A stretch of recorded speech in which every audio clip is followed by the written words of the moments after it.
Doing well today. Let me bring TikTok in. I think we're gonna have I think we're gonna sort of bring the whole community in today.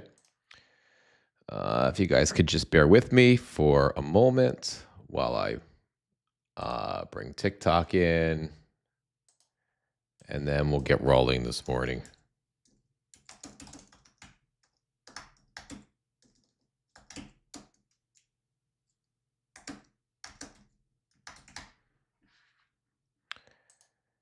All right, so I've got TikTok in here. We've got Substack and we've got YouTube. Welcome to the Saturday morning Xenocracy, everybody. I hope you're all doing well.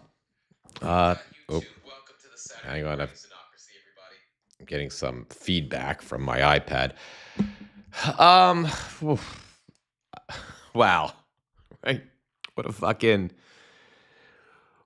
a fucking news 24 hours, right? Hey, Irish Aggie. Hey, Pandela. How are you guys? Hey, TikTok. I haven't seen you guys in a while. What a bunch of fucking news in the last 24 hours. My God. like, we have Don Lemon getting arrested. We have the dump of the Epstein files. We have all of the stuff going on with the DHS funding, the Department of Homeland Security, aka the ICE funding, it's just my brain is just fried. To the fucking ICE funding and Senate Democrats.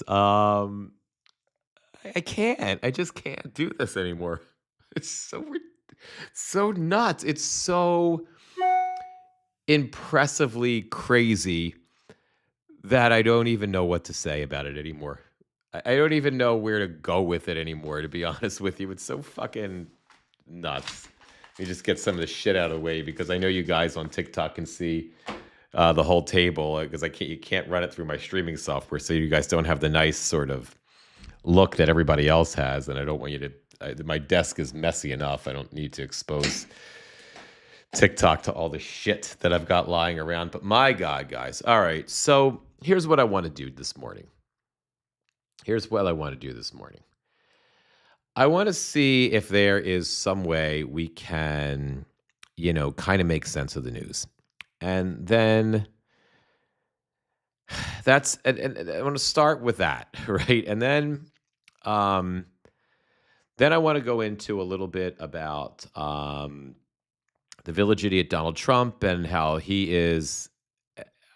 I mean, he's clearly. If it was obvious before that the imbecile was clearly implicated in the worst crimes that Jeffrey Epstein engaged in, it's pretty fucking clear now, right? I mean, and then I want to also take a moment and share some video and some reporting about Howard Lutnick and Jeffrey Epstein, because I just found that extraordinarily interesting. And then hopefully we'll have time. I want to cover because it's easy to forget what's going on with the Department of Homeland Security right now and Senate. Sorry, guys. And funding in the Senate. So at this point, and what's going to the House, okay? But I think in order to try to start out, in order to kind of wrap our brains around the news and the craziness of it, where I frequently like to go is to Ron Filipkowski's Today in Politics Bulletin. Ron Filipkowski, I brought him up many times to all the platforms. Ron Filipkowski is part of the Midas Touch News Network. Ron Filipkowski every day does a Today in Politics Bulletin. I think the only day of the week he doesn't do it is Saturday. And Filipkowski's bulletin it's not like any email newsletter you're ever going to get. It's not like any email newsletter you've ever seen. It is I don't know how the fuck he does it and like lives. I don't mean it's gonna kill him. I mean, I just don't know how he does it and has any other life because it is so comprehensive. Um, every day. And I rely on it in moments like these. I think what I just want to do is obviously those of us on TikTok and YouTube, I can show you through the streaming software Philip Kowski's actual bulletin. I can't. I don't know. Maybe I can show it to you. TikTok. Just to remind you guys, you're streaming through TikTok Live Studio. You're not streaming through my live streaming platform because TikTok just doesn't give me, or really too many of us, access to be able to do that. So I have to use two different platforms when we go on TikTok, and so I can't do that. I can't show it to you guys. And through TikTok Live Studio, I can bring stuff like this up. But every time I do it in the past, I would get banned, and the live would get stopped, or you'd get a restriction on the live. Now, our last TikTok Live, things were better. Things are much worse for pro democracy. And it seems like for everybody potentially in TikTok in terms of just creators being able to get any kind of reach since the handover, but to Oracle. But I have noticed in my last live, I didn't get banned for calling Donald Trump a fucking criminal, for speaking not in TikTok language when I'm talking about Donald Trump's alleged crimes like raping young girls with Jeffrey Epstein. It doesn't. The algorithm doesn't seem to be hyper focused on dinging me for using words that are actually in the news. So we'll see what happens today, and if things go well today, and I don't get bounced off of TikTok or some other stupidity, maybe we'll try next time we do a TikTok live. I'll try to bring you guys the images that I'm able to show everybody else as well. Hopefully that will be a thing, and TikTok will allow that, and that will be just glorious for the world, or at least for this community. That being said, so TikTok, as always, I apologize. I'm just going to have to read this shit to you. You're just, but if you can take it, you join me, and if you can't put up with it, I totally understand if you want to bail if reading is boring. But that's where we're going to start today. Okay. So going through Ron Filipkowski's bulletin today. Let me just pull it up here. So DOJ, and this just gives us an overview of the batshit dumb fuckery from yesterday. The DOJ released a massive amount of Epstein documents yesterday. One section had numerous specific criminal allegations against Trump, was posted, and then hours later, people began to post shots, and it was taken down. I'm going to comment on that in a minute. We have a link to the section about Trump that was deleted, which is here. Obviously, I'm not going to. I went over that on our live yesterday. We read all the allegations to the best. It was kind of hard because the text was so small, but we read through all the allegations together. They are appalling. They are unthinkable, even for a piece of garbage like Donald Trump. Later, let me just finish reading before I editorialize on it. Later in the day, they put it back, but who knows for how long this time. Clearly, if you want to talk about an admission of guilt, right? These allegations were fucking the worst shit you can think of. I can't even say them. It was so hard to read them yesterday because they're so disgusting. It's so vile.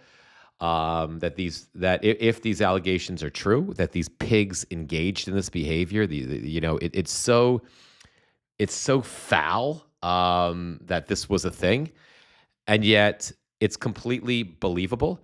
Now, these allegations were all the absolute. Some of the worst of them were tips that were called onto the FBI tip line, hotline.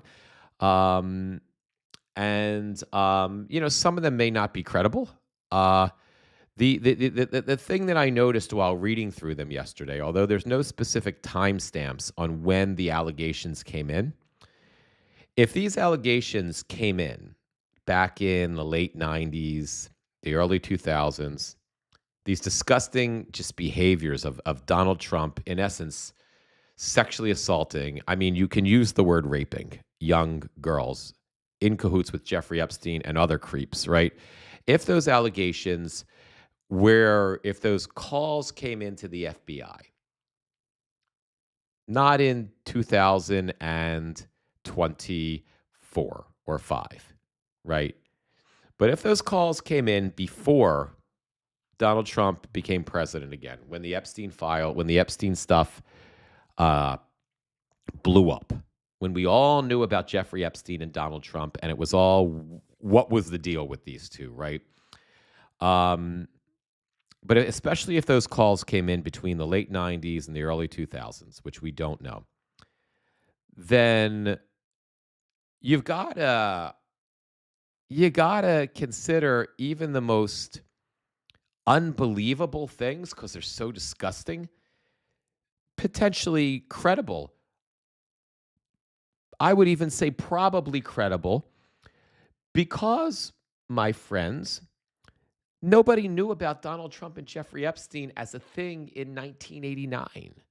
Nobody knew about Donald Trump and Jeffrey Epstein as a thing in 2001. Nobody in 2005 knew who the fuck Jeffrey Epstein was, unless you were sort of dialed into the New York or Miami social scene, right? You wouldn't. I mean, you know, the wealthy, the white wealthy socialite community, right? You wouldn't know.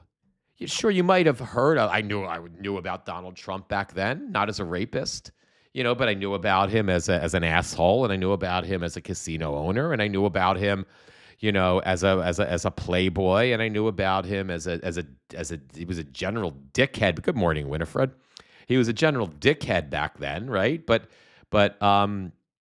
nobody knew about him.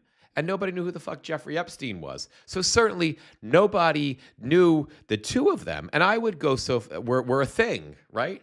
And I would go so far as to argue, just taking this from my own particular perspective, I would go so far as to argue nobody, even before the Village Idiot was fucking inaugurated in 2025 for a second time on January 20th, I knew about Jeffrey Epstein. I knew about Trump, but I didn't know, and I knew about the connection, but I didn't think about it, shamefully. And I've admitted this on all socials. I'm ashamed of myself. Genuinely, legitimately ashamed of myself. I've talked about this many times, that I am so dialed into the news cycle for years now, that I didn't pay attention to the Epstein stuff until it became political, right? Until that I didn't really think about the breadth and scope of the sexual abuse until it became a political thing, right? And that's that I became really educated and fully dialed in and aware. And I'm ashamed of myself. I'm not going to lie. I'm embarrassed for myself that in July of 2024, I didn't know about this, right? That even in February of 2025, when I was hyper focused on the Village fucking Idiot and the beginning of the tariff nonsense, that I wasn't reporting on Donald Trump and Jeffrey Epstein. It's disgusting. There's no excuse for that. Myself as a political influencer, no excuse. But I'm trying to redeem myself, right? I'm trying to grow and be better. Like Melania says, be better. We have to be better, right? But irrespective of that, I didn't know about it, right?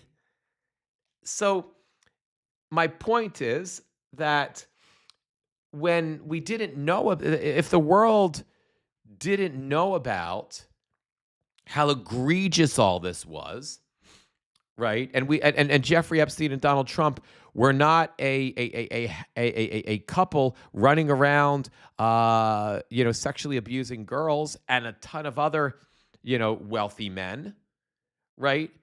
Then there's no way, if those complaints, those disgusting, unthinkable complaints that we've seen in this tranche of Jeffrey Epstein files that came out that the DOJ removed hours after so nobody else could get a hold of them, right?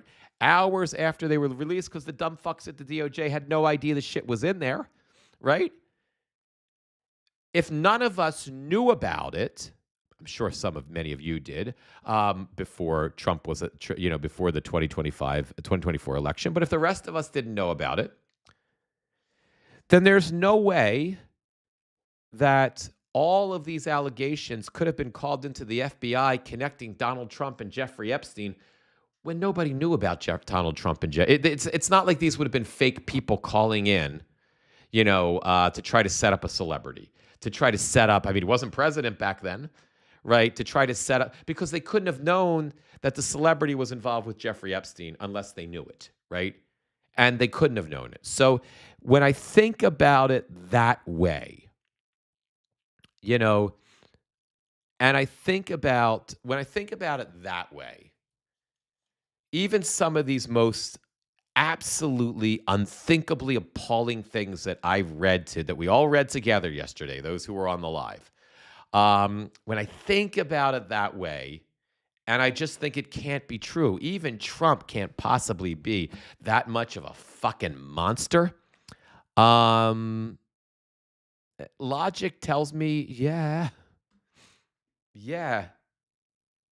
There's no way that these people calling in could have been a hoax trying to set someone up, trying to call out a celebrity, because they couldn't have known that Donald Trump and Jeffrey Epstein were a thing back then.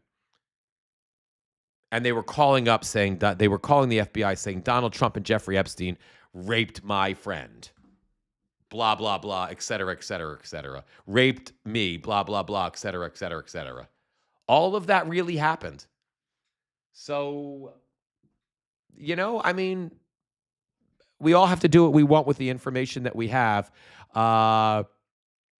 Gamer Vet Dad has the point here, always keeping me honest. Some of the docs have timestamps they forgot to redact, and they are early 90s. Thank you for the confirmation, the validation, and the fact check on that, Gamer Vet Dad. I appreciate it. So there you go. And I know those of you on TikTok, you may not know our Gamer Vet Dad is our statistician. He's one of our great, just absolutely fantastic reporters, writers at Xenocracy. And he just, he's on this shit. So, and over on Substack too, please come over and join us. It's over on TikTok. I do this every day, Monday through Friday at 11:15 a.m. Come and join us. I don't do TikTok every day. You could also join, if you don't like Substack, you could also join us on YouTube, because I do most days I do YouTube as well, although YouTube doesn't, because we have some folks in Substack who are paid subscribers. I like to have a little bit extra on Substack to accommodate and thank them for that, for the support of my work. But you could also join us at Xenocracy with Mitch on YouTube. You'll see many of our lives over there as well. But please join us over there. So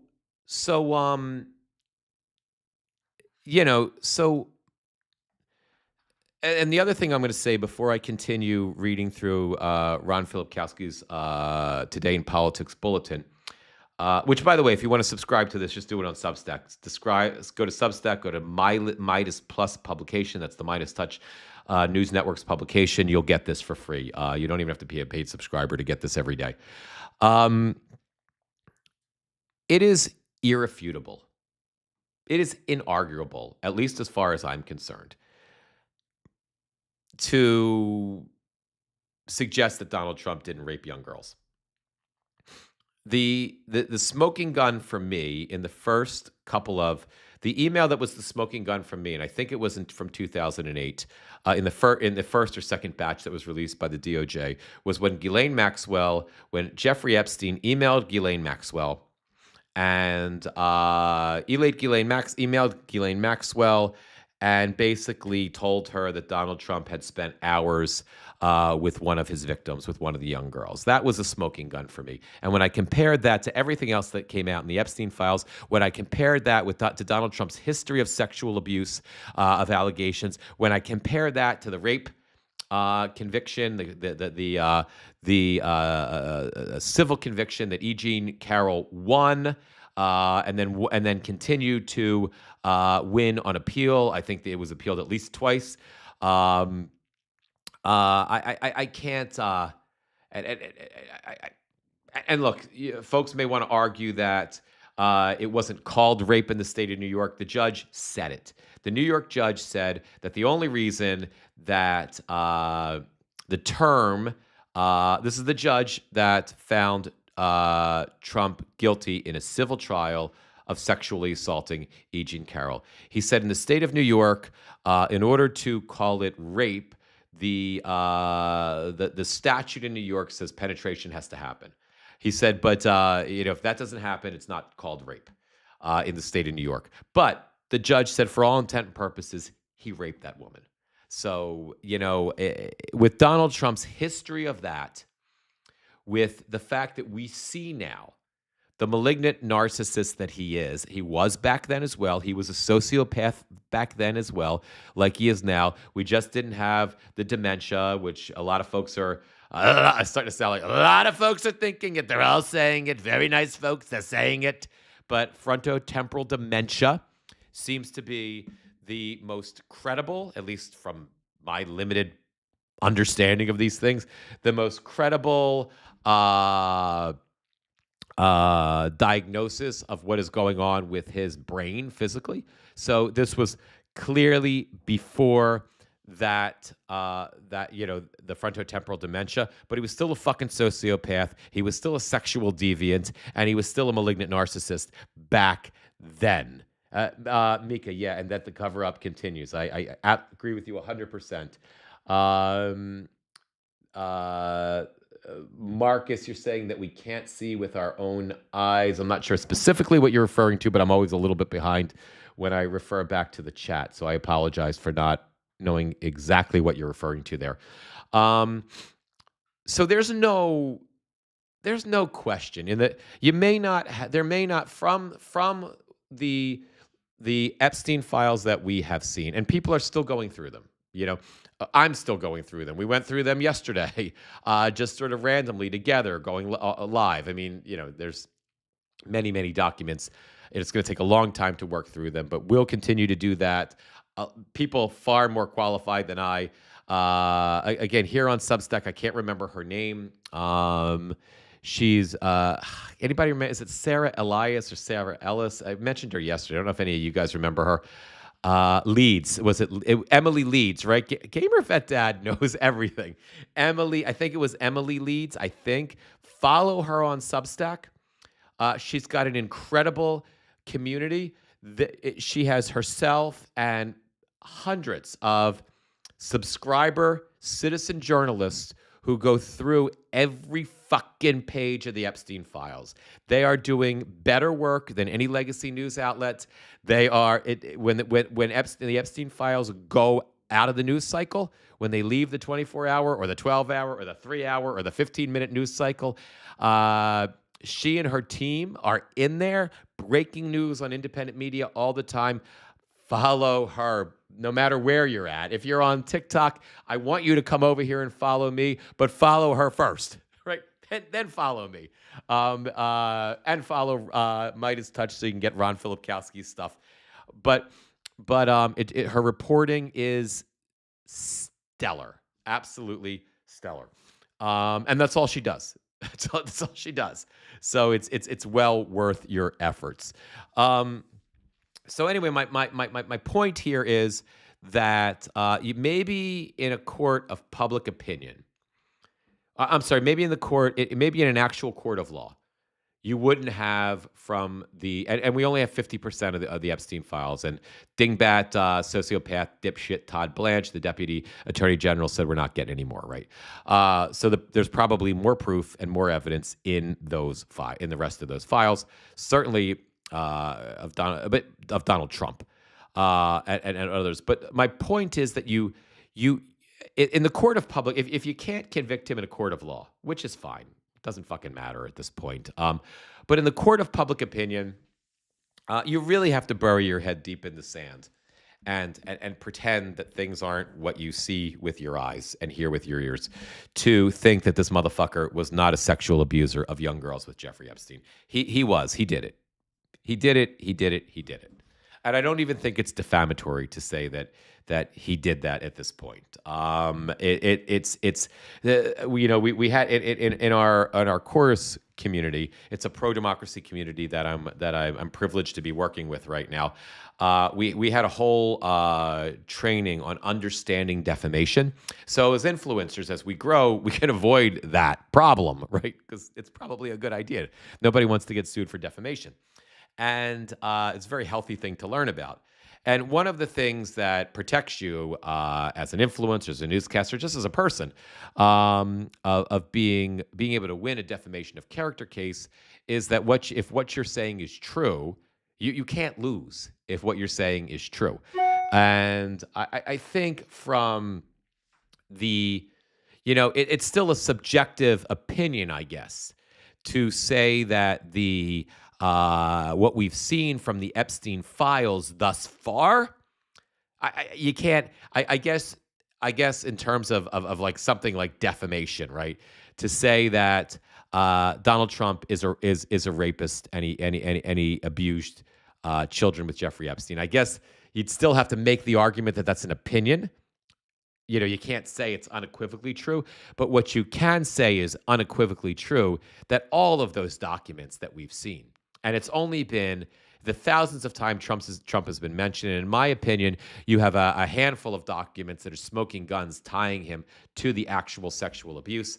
It is 100% true that they tie him to it and in some capacity implicate him. I mean, that's that.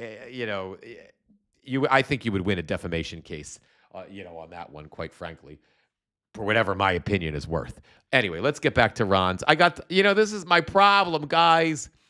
When there's a lot of fucking news and I need to tell you guys about everything, and I can't even get through one paragraph of Ron Filipkowski's Today in Politics bulletin, right, without taking 45 minutes on one paragraph. How am I going to get to all the shit that I got to cover in a short time? It's not your problem. I will do it. Paragraph 2. The DOJ disclosed that there are over 6 million documents in total, but they are only releasing half of them because they determined that the other half were either, quote, irrelevant or, quote, fell under one of the exceptions in the statute. There are that's bullshit. Ro Khanna and Thomas Massie are already going after them, rightfully so. They're already challenging them. I would love to see a bunch more Democrats in the House get behind it and some fucking Senate Democrats get behind that effort. They're breaking the law. I would love to see the Epstein victims are. We'll see if Filipkowski talks about it. Already came out and made a statement, about this. So we'll see what happens. Here are the screenshots now, guys. I'm not going to read through them again. For TikTok, we went through them yesterday, and it's so fucking vile and disgusting. I don't want to read it again. I don't want to do it. They're all accessible everywhere on the internet. You can read them for yourselves. I feel that you should. I feel that you must. It's horrible to know. It's horrible to know it. It's horrible to know it, but I feel like it's a moment, like it's a different moment, but it's a moment like with Gaza, right? We didn't want to know. We didn't want to see it was too hard to see it, right? It was too hard to see the starving kids that, unfortunately, as an American Jew, it pains me to say it, the Israelis were intentionally starving by blockading food from coming in. We didn't want to see the grotesque images of war because we didn't want to suffer through the pain of seeing it. We didn't want to struggle through the PTSD of having to have seen it, even though we were empathetic to those who were going through it. But we knew we had to look at it because we had to witness the genocide so that when we spoke about it in real time, we had something behind it. We knew the truth. We didn't want to see it. We thank God we weren't living through it. But in order to report on it, because everyone is a citizen journalist now, my friends, saving democracy is an effort, and we are all fucking reporters now.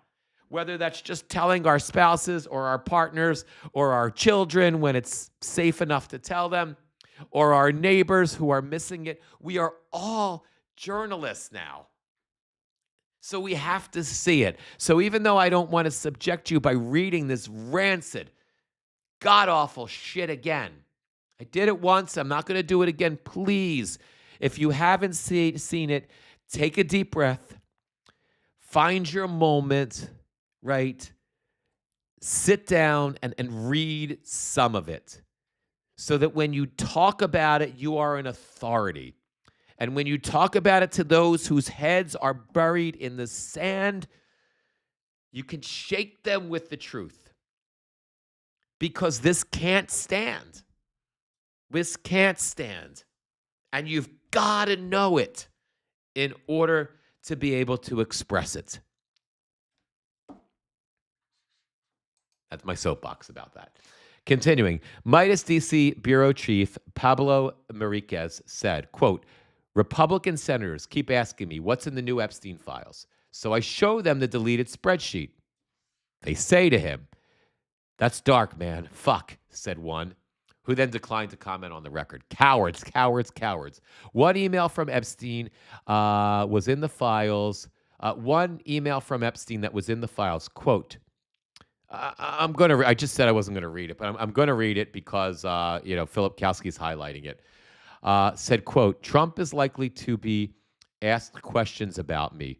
Supposedly, a girl said that Donald had sex with her at her house when she was underage.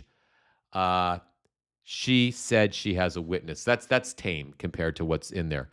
One report documented that a survivor told FBI agents in an interview that Ghislaine Maxwell, quote, presented her to Trump and made it clear she was available. Also, despite claiming in an interview last October that he cut ties with his neighbor Epstein in 2005 after he saw his massage room, Howard Lutnick is all over the files with Epstein well over that date. Now, I want to stop for a minute, guys. I want to stop for a minute, guys. Oh no, yeah, that's right. It's 9 a.m. here Eastern time. Catherine, I realize it's it's earlier. We're in other places, so I thank you for the call out on that. I will be mindful of the shit that I'm exposing you to when you just woke up in the morning. I want to stop in this section for a moment, okay? And I want to. One of the things I wanted to cover in this live was Howard Lutnick, and I'm going to cover that. There's nothing disgusting to see other than Howard Lutnick is a habitual fucking liar. But first, let's read this. Let me read this this email, okay? From it's from. Let me see. It's from. I'm sorry, guys. I have to go closer to my computer screen because I can't see. It's from Leslie Groff to Howard Lutnick. Okay. It says. I think this is the one from Howard. I think. Hi, Matthew and Candace. Might be able to give blank a few more details regarding lunch this Sunday. Do you know if it will just be? Oh, this is from this guy Leslie Groff. Do you know if it will just be Howard and his wife? Any kids coming along? Will they arrive at Jeffrey Epstein's island via their boat? And around what time is good for them? If you could pass along when you know, that would be great. Are CC'd here. Thanks, Leslie. Howard Lutnick replies, okay, lunch on Sunday. See you then. Okay. Oh, so and Gamer Vet Dad is making the point that the date just got was redacted. The JOT. I'm not sure what you mean by JOT there. Note the date was JOT redacted. So I'm not sure what you're referring to there. Gamer Vet Dad. So Okay, let me read down, and I'm going to show you some additional. I want to show you a video. Unfortunately, TikTok, I can't show it to you guys, but hopefully you'll be able to hear it. Another document showed that Epstein made a $50,000 donation in honor of Howard Lutnick to a charity in 2017, but Lutnick claimed that he refused to have anything to do with Epstein after 2005. Another email from Epstein, quote, attached is a resume of Lutnick's nanny. I am trying to arrange a time for Peter to meet with her. Philip Kowski continues. This is what Lutnick told Fox in October about his visit to Epstein's house in 2005. Quote, so he invites us and he says, do you want a tour? We said, great. He's got a really big house. So he gives me a tour in the living room and then across from its double doors. And I could hear Lutnick saying that. Let me do this in my best Lutnick. Do you want a tour? We said, great. He's got a really big house. So he gives me a tour in the living room and then across its double doors. And he opens the doors and there's a massage table in the middle of the room and candles all around and stuff. I say to him, massage table in the middle of your house? How often do you have a massage? And he says, every day. And then he gets like weirdly close to me and he says, and the right kind of massage. Now remember, Lutnick is almost laughing when he says this. I'm going to show you guys an interview with Lutnick as well. But let's continue about this. Lutnick continues. Now my wife is standing here. So she looks at me and I look at her and we say, I'm sorry, we have to go. And we left. And then instead, and there's 6 or 8 steps it takes to get from his house to my house. My house, my wife and I decided that I will never be in the room with that disgusting person ever again. So I was never in the room with him socially, for business, or even for philanthropy. If that guy was there, I wasn't going because he's gross. Now remember, Lutnick is Philip Kowski continues. That story doesn't exactly match up with what we saw in the files today. So now let me pull up for you guys this. Now, unfortunately, TikTok, my apologies again. You guys can't see this. I'm going to do my best to hopefully you'll be able to hear it. Oh, fuck. Let me see if I can get I just sort of rearranged my whole shoot, sorry about that, guys. I just rearranged my whole space in here, and my computer is pretty far away from my microphone now. Oh, shit. I can't figure out how to tighten up this mic so it doesn't fall on you. But let me just see what I can do. All right, I'm going to play this video for you guys. Let me just kind of find it for a second here. Just bear with me for a second, everybody. Thank you for your patience on this. Okay. This looks like it is, this is Midas Touch republished this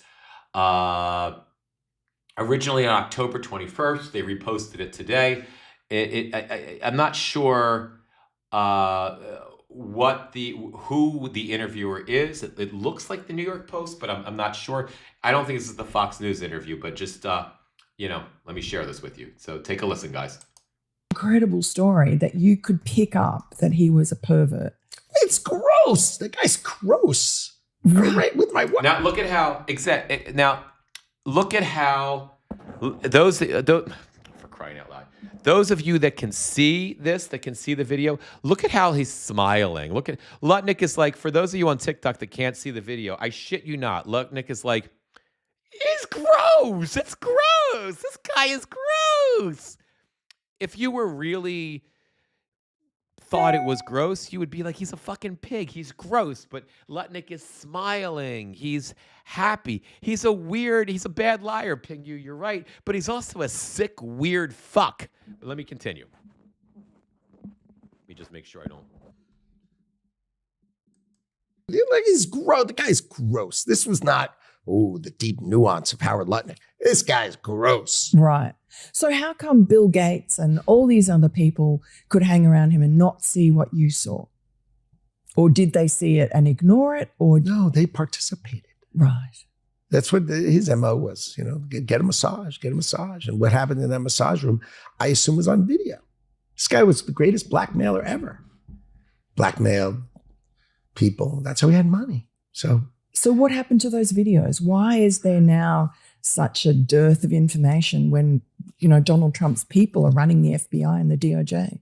I assume way back when they traded those videos in exchange for him getting that 18-month sentence, which allowed him to have visits and be out of jail. I mean, he's a serial sex offender. How could he get 18 months and be able to go to his office during the day and have visitors and stuff? It must have been a trade.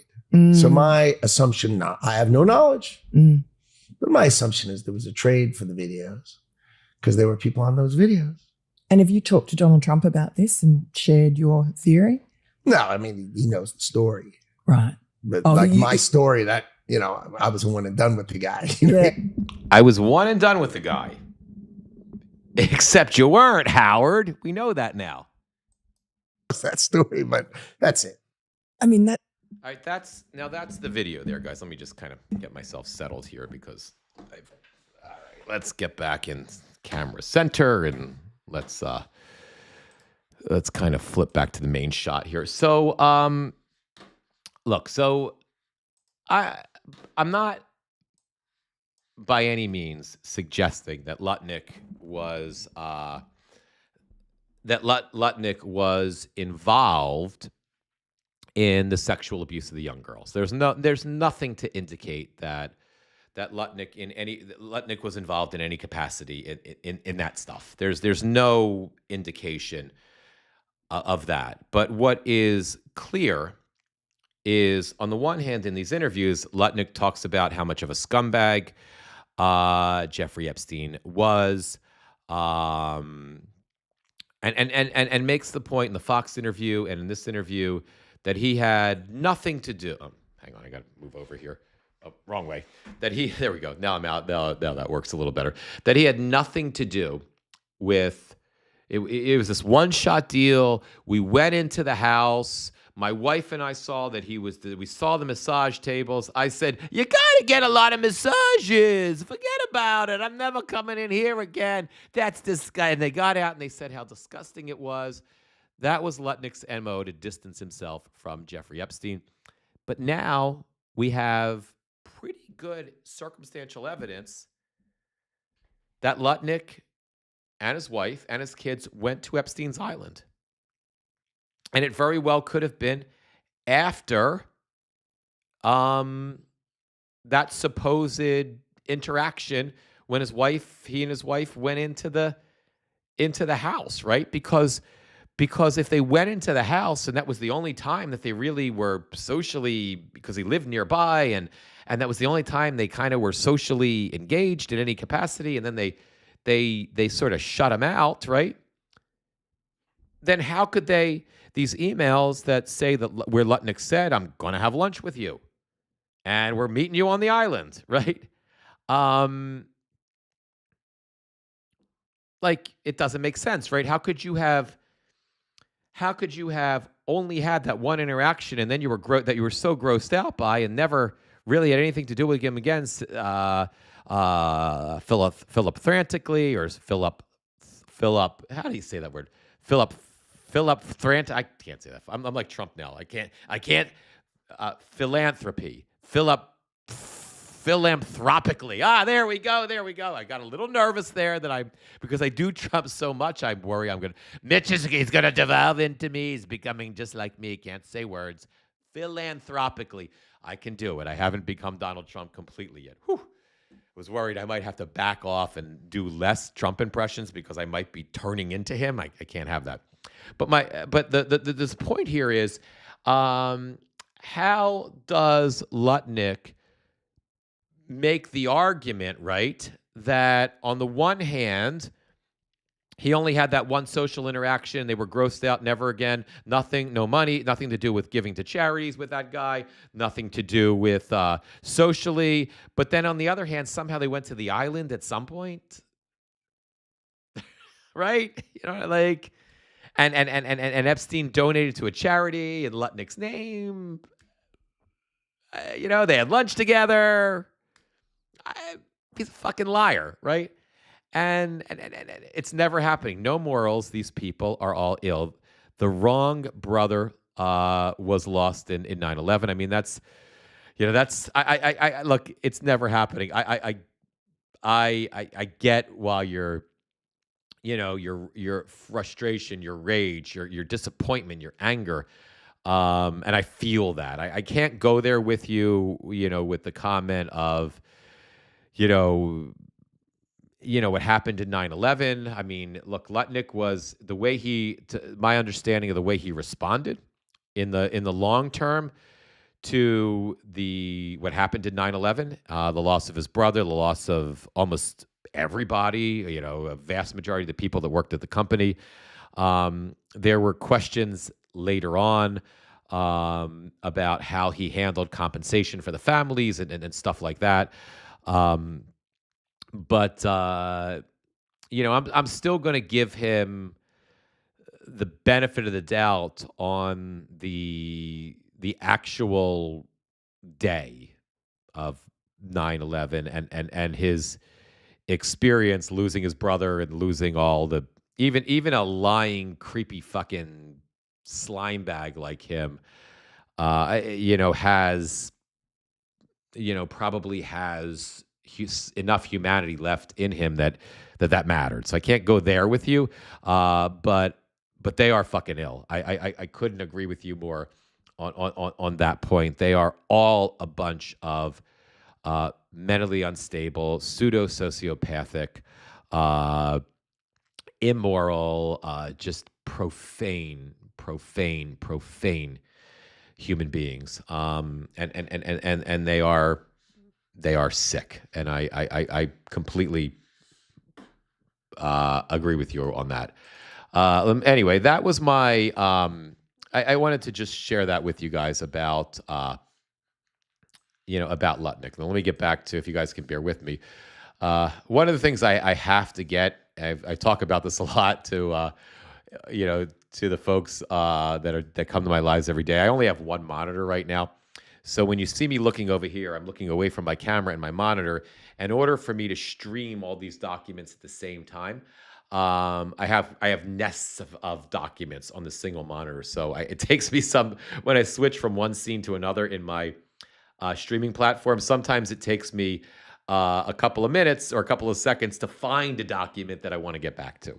So now we're back to the Ron Filipkowski's Politics Bulletin. To sort of continue to, I just wanted to kind of digress and cover that Lutnick stuff for a moment. Now we're kind of back to my main coverage here. And again, if you're just joining us on any platform right now, I'm using Ron Filipkowski's Today in Politics Bulletin because there is so much going on. There is so much happening in the last 24 hours that we need something to center us politically. And at Filipkowski, we need something to kind of help us know where we stand in the simply remarkable and maddening, insane amount of imperative stories that have been tossed at us in the last 24 hours. And I think there's a reason why all this is happening now, and we'll get to that. But let's just continue to kind of ground ourselves using Filipkowski's reporting.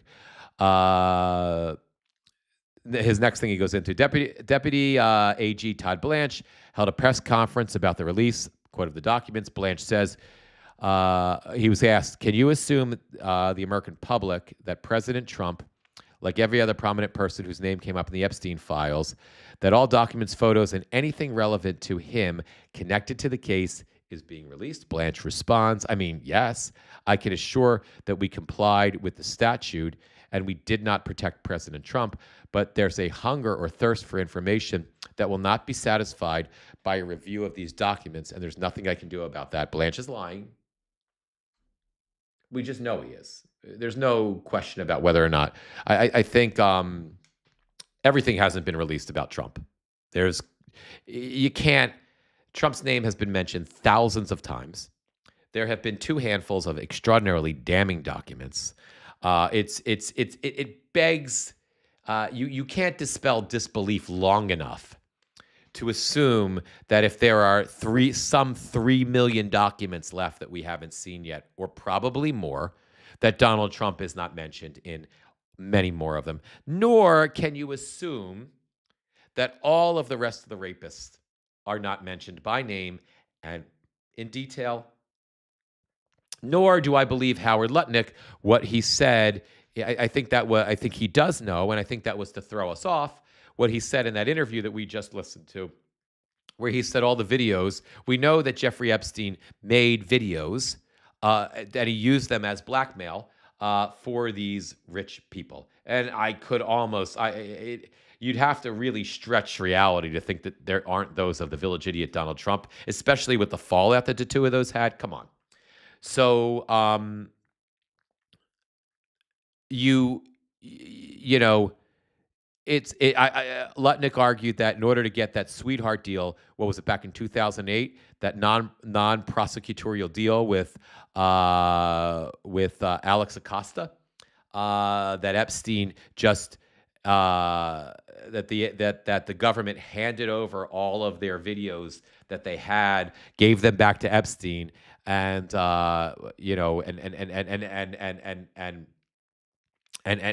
Epstein just sort of took them. I mean, if I heard him correctly, that's what he said, and therefore we can't gain access to them anymore.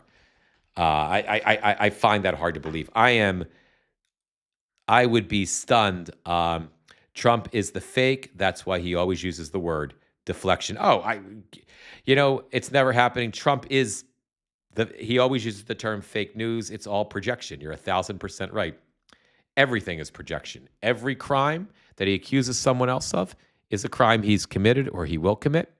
Everything that he blames others for, it's all fake, and it's all. You're absolutely right. It's never happening. Couldn't agree with you more on that. So this bullshit that Todd Blanche is feeding all of us, that there are, that we have this insatiable quest for answers that there's nothing he can do about it. There's everything he could do about it. He could release all the files. Philip Kowski continues. Just give me 2 seconds, guys. I just got to grab a tissue. I usually have them ready to go, but lately I haven't. Hold on 1 second. Don't go away. Okay. Sorry, guys. I think my son stole my tissue box and took it out of the office. And I don't, that's just disgusting. I have to run out and get a tissue because you don't want to see, you don't want to see what it would happen if I didn't have a tissue. It's gross to look at. Okay, so the next question for Todd Blanche. Can you explain Tulsi Gabbard's role in DOJ activity regarding the Fulton County election office search? Blanche says, she happened to be present in Atlanta. I saw the same photo you did. She doesn't work for the DOJ or the FBI. In this administration, we coordinate everything we do as a group, so her presence shouldn't be questioned. Tulsi Gabbard is the director of national intelligence. When the FBI raided the Fulton County election office to steal the ballots, to try to come up with some nonsensical proof that the village idiot somehow won the 2020 election, I'm sure you guys remember. I'm sure you guys are all aware of this story. Tulsi Gabbard just happened to fucking be there. The director of national intelligence doesn't belong there because the director of national intelligence has no law enforcement authority whatsoever in any way, shape, or form. She is, she's there to gather, coordinate, and oversee all of the U.S. intelligence agencies. None of them supposedly spying on American citizens, but that's another story for another day. And her job is to brief the president, in this case, the village idiot, about what's our current threat level and what do we do? And these are your options, Mr. President. There is no reason that the director of national intelligence should ever be at a fucking FBI raid of an elections office. It's a chilling effort, clearly, to scare the American public into saying that they're going to try to do something to interfere with the elections, and they're going to try to make it. There's going to try to have some sort of national security, maybe foreign interference narrative when they try to interfere with the like the Chinese are doing it. I can tell you right now. I know the Republicans. You're saying they lost the midterms. You're saying that the Democrats won the midterms. They didn't win the midterms. The Chinese were working. The Iranians were working. They were all working. The Albanians, the Somalis, they were all working. I can tell you right now, big people have told me, Tulsi, isn't it true? They interfered with the election. They went in and they stole the ballots. I know it. Tulsi was there. Tulsi was there in Atlanta, and we got it from 2020. I won that. I realize I'm making shit up. It's making shit up. That hasn't happened. But I'm doing that little Trumpian skit to indicate what the setup might be for having Tulsi Gabbard show up at that, had the optics of having her at that raid. So when Todd Blanche, who is trying to cover this up now, because they're so fucking dumb that whenever they try these setups, it always blows up in their faces, because the one reason we need not be scared of this confederacy of morons is because they're a confederacy of morons. It's not an autocracy. It's an idiocracy. It's idiots led by a malignant narcissist, mentally unstable, brain rot deteriorating sociopath at the top of the, simpleton at the top of the food chain, right? So that for that reason we can take a breath and we don't need to be quite as scared, right? But when Todd Blanche, he's not a dumb man, he's just stupid by choice right now, because you have to be to survive in the Trump administration, but he's not a genuine idiot like the rest, like so many of them are. He realizes he's got to cover this up now. They got to do something to fix this mess that these idiots have created for themselves, because it looks so bad. He's like, no, just, Tulsi Gabbard, she was just there. She was just in Atlanta. She was just, went down there for, I don't know, what's famous in Atlanta. I don't know. What's food? I don't know. What's Atlanta famous for? I don't know. Anybody. Hang on. I just have to let TikTok know I'm still here. Whatever. She was on vacation. Happened to be on vacation. She happened to be walking by for an early morning stroll, and she's like, "Oh, look at that! The FBI is raiding. I'm gonna go in. I'm gonna go and stop by and say hi to Cash, right? Cash Patel. What the fuck? Stop it, fucking idiot! I can't do it anymore, guys. Stop it. My God, it's so dumb. It's fucking ridiculous. Okay. Where else am I? Let's continue. Philip Kowski goes on to his next topic. The next question that was asked to Todd Blanche. Where are the guns in the Preddy shooting? They're talking about the Alex Preddy shooting, when the goon squad, the morons, the Gestapo, stupid simpletons, started fucking with evidence and took the gun, Preddy's gun from the crime scene. They put it on a seat of a car or some shit. So Blanche is asked where at the press conference, where are the guns in the Preddy scene? I guess he's talking about Preddy's gun and the Gestapo agent's guns. And are they in the FBI's possession? And who has the phone that Preddy used to film? Blanche says, I don't know. I don't have answers to those questions. I mean, I guess, it's better than, Irish, I can ask you about getting pizza in Brooklyn, but who the fuck knows what you get in Atlanta? I know there's good shit there. I just don't know what it is. But anyway, the Preddy, so Blanche at least Blanche didn't make some shit up. He's like, I mean, I'm sure he does know, but he's like, I don't know. Anyway, Philip Kowski continues. Reporting from NBC, former CNN anchor Don Lemon was arrested by federal authorities and charged with federal civil rights crimes in connections with a protest at a Minnesota church service earlier this month. DHS said in a statement that Lemon was charged with conspiracy and interfering with First Amendment rights of workers. Lemon won't be.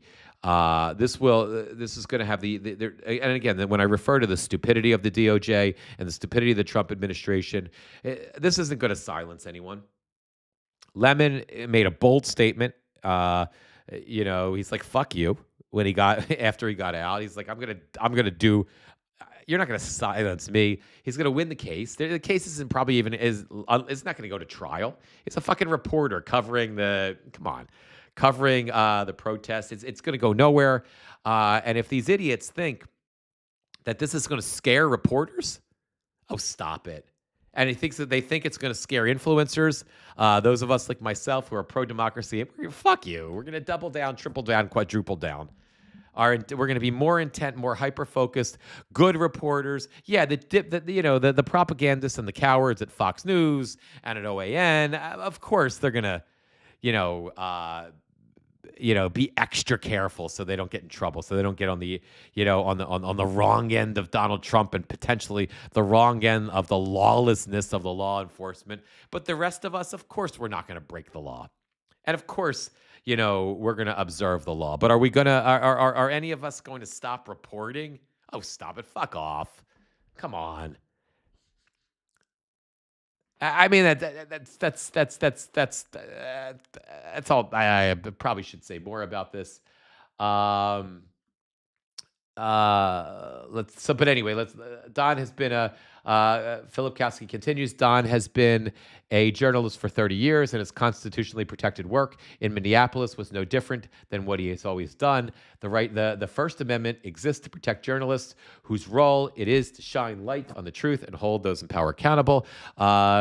Quote, instead of investigating the federal agents who killed 2 peaceful Minnesota protesters, the Trump Justice Department is devoting its time, attention, and resources to this arrest. And that is the real indictment of wrongdoing in this case. This unprecedented attack on the First Amendment and transparent attempt to distract attention from the many crises facing this administration will not stand. Don will fight these charges vigorously and thoroughly in court, and Don should, and he will, and it'll never get to court. And and then you want to don't forget altogether, there were 3 other people arrested with Lemon, and 1 other person arrested about a week ago. Those cases, one of them was a journalist. One of the other people who was arrested was a local politician. One was a civil rights lawyer. So we'll see how their cases go. I'm not a legal expert. I have I've met a new friend who is in our group Chorus, and I'm hoping she'll agree to come on the lives and start covering some of this stuff with us when it breaks. I'm hoping. It's also important to note that everybody who was arrested was black. I don't think that was an accident. Sam Stern with the Freedom of Press Foundation speaking to The Guardian, quote, this is a naked attack on the freedom of the press. Lemon's arrest under a bogus legal theory is a clear warning shot aimed at other journalists. The unmistakable message is that journalists must tread cautiously because the government is looking for a way to target them now. I'm not going to go...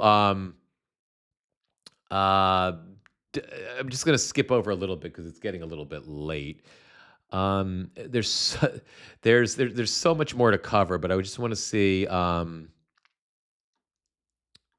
just want to see what else we have here. Kristi Noem was on Fox trying to explain why she called Alex Preddy a domestic terrorist. In her initial press conference, that situation was very chaotic, and we were being relayed information from the ground from CBP agents and officers that were there. We were using our best information we had at the time, seeking to be transparent. There's a lot of I'm sure you guys heard about the infighting between Stephen Miller and Kristi Noem and Susie Wiles, and were all blaming each other for the terrible optics of them referring to Alex Preddy as a domestic terrorist. And now they're all trying to, trying to, I guess, do whatever damage control they want to do, irrespective. Uh, this is a story I want to talk about because we had a press briefing recently about this. Philly DA Larry Krasner was on CNN after John Fetterman, senator from Pennsylvania, criticized him for saying he would arrest federal agents if they violated the law in his jurisdiction. Quote, Fetterman, this is Larry Krasner, quote, Fetterman, first of all, is not a real Democrat. He sold out to the Republicans a long time ago to the extent that he can keep track of what he's doing. Sadly, there's some things going on with him. Krasner continues, John Fetterman has completely sold out the principles on which he ran for office. I voted for John Fetterman, but what he's been doing for quite some time, for whatever reason, and we all know there may be a few reasons, is completely unacceptable for anyone who actually believes in democracy and who actually believes in the rule of law. I want to just comment a little bit about this. With our community, we had a press briefing, and we were able to ask questions a couple days ago with Krasner. It's not something I had on video. It was something we did with Chorus, where he gave our community a briefing where we were able to ask him questions. Some of it was off the record, and I can't share it. But what was absolutely on the record is Krasner believes at 100% that local prosecutors, city and town, and to an extent state prosecutors, can arrest federal agents if they break the law. Period. End of story. That there is no, he explained to us there is absolutely no such thing as absolute immunity that J.D. Vance was talking about. You are not absolutely immune from anything. You have, there is a certain type of immunity that police officers have, if you can call these fucking idiots police officers anyway, but it is limited. And after the George Floyd murder, and it was called qualified immunity. Up until really the George Floyd murder, qualified immunity was misused by prosecutors. Prosecutors gave police officers a very broad scope of things that cops could do that included, unfortunately and unacceptably, killing black men, some often for no reason, and they wouldn't be prosecuted for it. George Floyd changed all of that. And Derek Chauvin went to jail for 40 years because qualified immunity doesn't mean you can do whatever the fuck you want to whoever you want. Krasner is making it clear that what we've seen ICE doing, ripping people out, breaking people's windows, ripping them out of their cars, throwing them to the ground, beating the shit out of protesters who are just standing there filming, grabbing them, knocking them to the ground for no reason, murdering people in cold blood on fucking video, right, that we all saw. That's unacceptable. And he's going to, and if they do it in Philadelphia, they're going to get prosecuted. Period. End of story. And this absolute immunity thing doesn't exist. It's bullshit. Secondly, Krasner he and several prosecutors and district attorneys around the country have started an organization called FAFO. Of course, that's the fuck around and find out. But it's fighting against federal outreach. It's a nonprofit organization. I think it's fightingagainstfederaloutreach.org is their organization.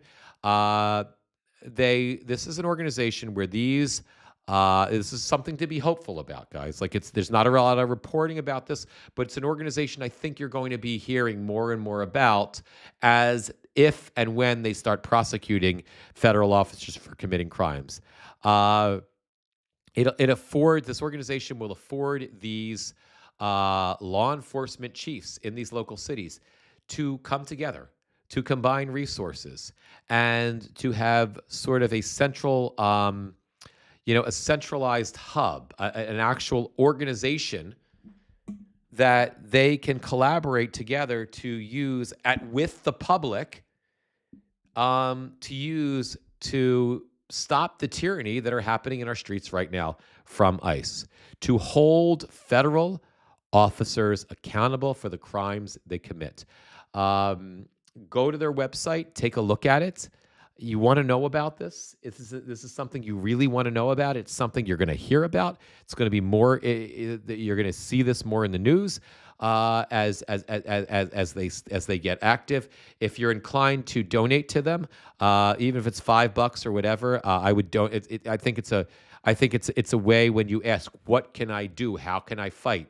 Of course, you can speak out, you can come onto my lives, you can go onto everybody's lives, you can subscribe to your favorite pro-democracy influencers, you can call your members of Congress, and you can follow FAFO and get behind that effort. Because right now, they are the only law enforcement professionals in the country that are actively going to stop ICE in their tracks in real time. So it's worth looking into.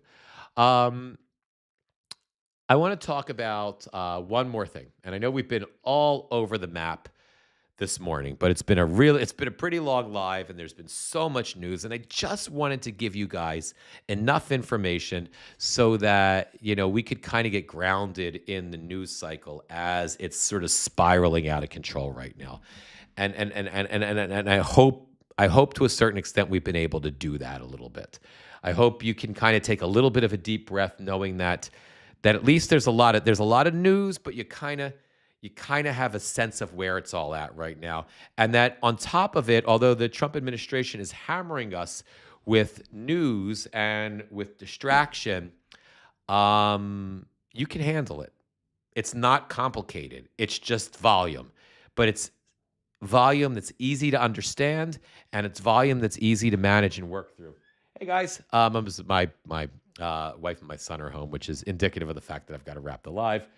But I want to give you guys cover one more thing, because I think there's a reason why all this news is happening at the same time, at the same moment.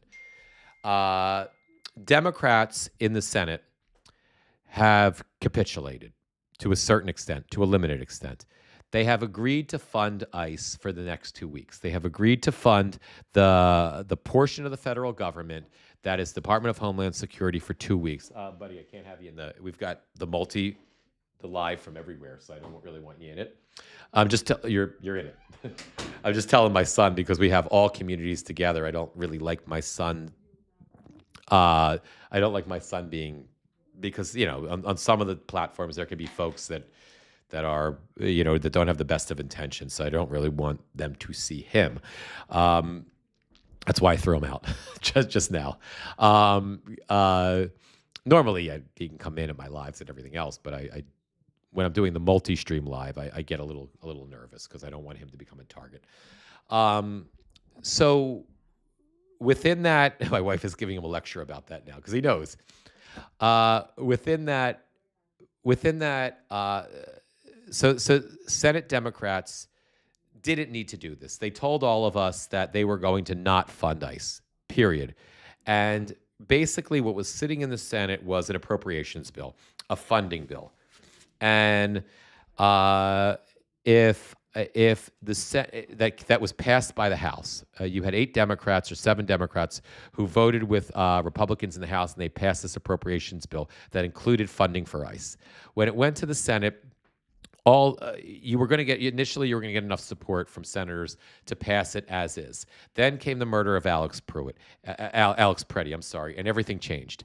You had senators like Cortez Masto and Senator Rosen, who were holdouts in the last, who caved during the last shutdown, who finally came out and said, we will not fund ICE. You had Senator Schumer, Leader Schumer, who came out a short time later, said, we will not fund ICE. We all believed we were headed for a government shutdown. And as much as no one wants a shutdown, all of America was behind shutting down the government, quite frankly, if it was going to mean stopping ICE from killing people in the street. America was united at that. The polling was absolutely clear. I mean, you're talking about polling 70% or somehow, nearly 70% of Americans that were fed up with ICE's behavior.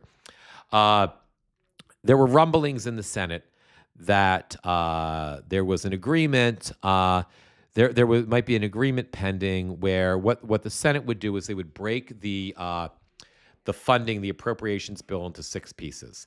And instead of shutting down the whole government, they would Democrats would agree to fund education, defense. They would break it up into these 6 parts, and DHS would be the 6th part. But Democrats would agree to the 5 other parts. Now, there's nothing wrong with that except for the fact that Democrats doing that, Senate Democrats capitulated. They lost all their leverage immediately by doing that. As soon as that news broke, many of us in the pro-democracy community were frustrated and devastated because, one, we were lied to. Senate Democrats lied to us again. Chuck Schumer, in essence, bullshitted us again. He lied to us and told us all that this wasn't going to happen, that they were going to stand tall, and they already surrendered their leverage for whatever fucking reason, right? Then subsequently, and I think the reason is it's a strategy, it's a tactic. I think that's the bullshit reason that they're giving. Like, it's a tactic that's going to, somehow force Republicans to kind of go along with them. As the idea was the 6th piece, the DHS, the Department of Homeland Security, aka the ICE piece, that last piece that wasn't being funded. They would take 2 weeks. They would negotiate changes to ICE. And the changes were not things that we wouldn't want to see. Take your fucking masks off, wear badges, have identification. You can't kill anybody. Various things like that. Things that you would want to see ICE do, right? And that would have been fine, right? That would have been absolutely fine. But the Republicans are not going to go. They're not, and you would take these 2 weeks. You would negotiate that, and then you would come up with a way to fund ICE with these limitations on them, right? But when Senate Democrats, I'm all over the place here, and I'm sorry. I'm trying to get this done. I don't know if background checks it's never happening or not. Maybe it was part of it, but I don't know. What happened was, and what I predicted, and I said this in a meeting because we were in our chorus community. Many of us were very frustrated by this. We were just capitulating with each other, not kibitzing with each other. How infuriated we are because we all saw the news. We watched the breaking news, and we all told our communities that, Democrats they're gonna have all this leverage. If so be it, they'll shut down the government. But we'll get ICE under control. And then, we see reporting where the rug gets pulled out from under us. So we're talking about it as a community. And one of the things I had said is we know they're going to pull some shit to distract. We know that the Trump administration is going to pull some stupid shit to completely distract us from this funding issue with ICE and the murder of, Alex Preddy. And I just thought of what they might do. And I had said, they're going to do some shit where they release 30,000 useless files from the Epstein, from the Epstein troves, right? Or maybe if there are even things get more bad for Donald Trump, he'll bomb Iran. They will finally get the bombing in Iran that he so desperately kind of sort of wants to do, but it'll be something to distract us.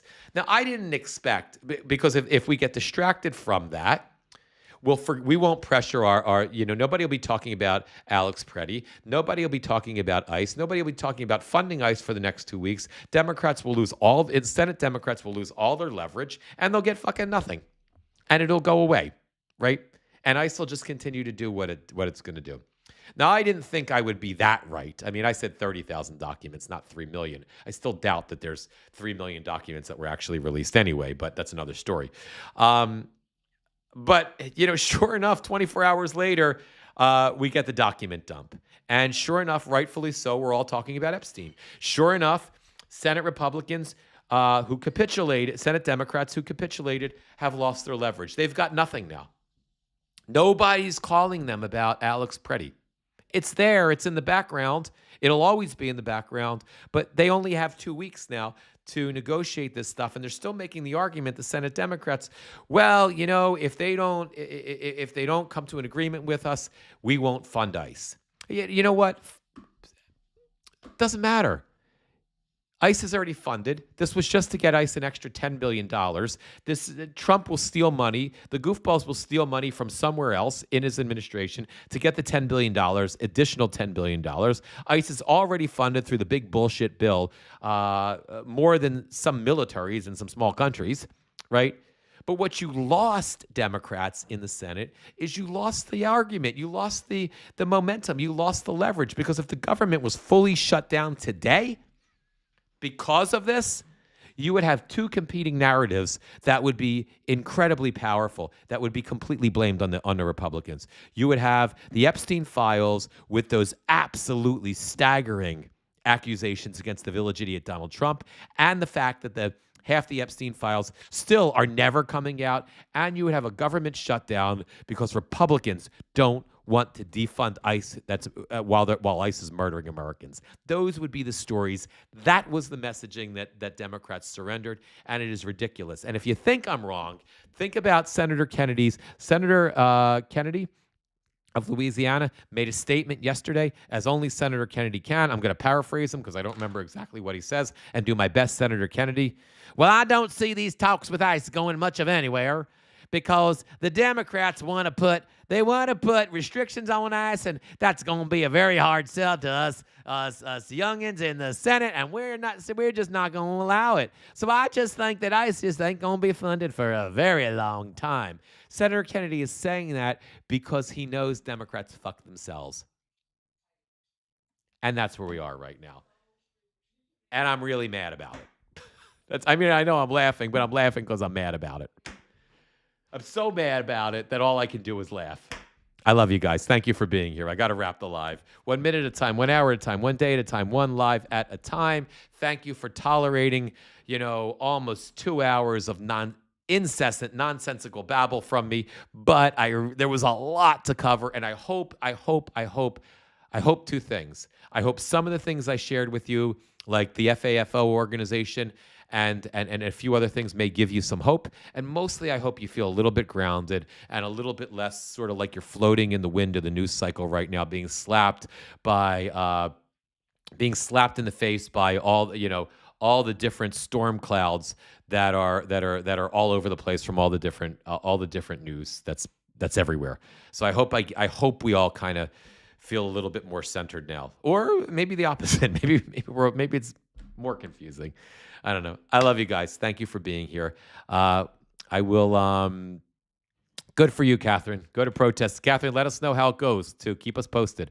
Be well, everybody, and have a good rest of the weekend. I'm sure I'll be popping back on at different times with different posts. Also, if you don't follow me on TikTok, if you're, on Instagram, I'm getting really active there. If you're on Instagram, it's at Mitch Ivan, MITCHEIVEN. Follow me. I need to get 1,000 followers so I can add Instagram to the live as well. I will see you. Soon. Gamer Vet Dad, I am building a database for the files. You're amazing, Gamer Vet Dad. Thank you for that. I can't wait to see that. Catherine, then you're going to ground yourself in mountains. Good for you. We all need to do that. Take care, everybody. Thank you for being here. I'll see you soon.